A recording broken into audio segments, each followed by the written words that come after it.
Thank you for watching my channel. Please subscribe and like. Now back to the news. Boy Meets World actors Ryder Strong and Will Friedle lifted the lid on guest star Brian Peck's alleged grooming and manipulation that they claim they experienced during and after his time on the iconic sitcom. The men, along with former castmate Danielle Fishel, discussed the difficult subjects of grooming, childhood sexual abuse, and their effects on victims with family therapist Cody Morton on Pod Meets World, per the official description of the latest iHeart podcast episode. 4 years after Boy Meets World ended, Peck, now 63, was convicted of sexually abusing an unknown Nickelodeon child actor in 2004. Subsequently, he served 16 months behind bars after being charged with 8 counts of sexual abuse.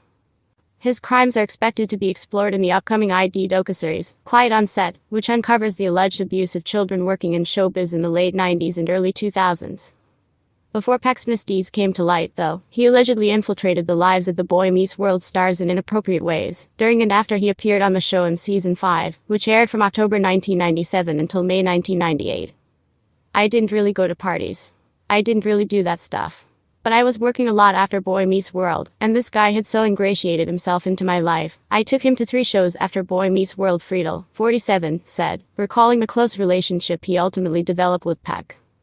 This was the type of thing where the person he presented was this great, funny guy who was really good at his job, and you wanted to hang out with. I saw him every day, hung out with him every day, talked to him every day. Strong, 44, said he and Peck eventually hung out all the time, despite a 20-year age gap.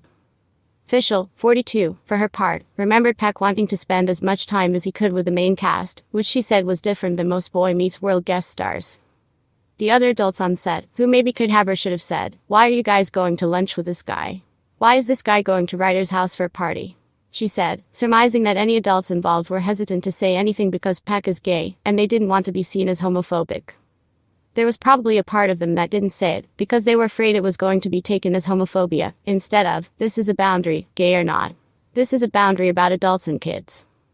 Fishel clarified that none of the young cast members cared about Peck's sexuality, while acknowledging elsewhere that he seemed to take a keener interest in male stars.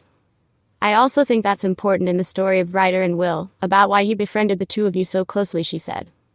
"And I did have lunch with him a couple of times, but only because someone else would invite me."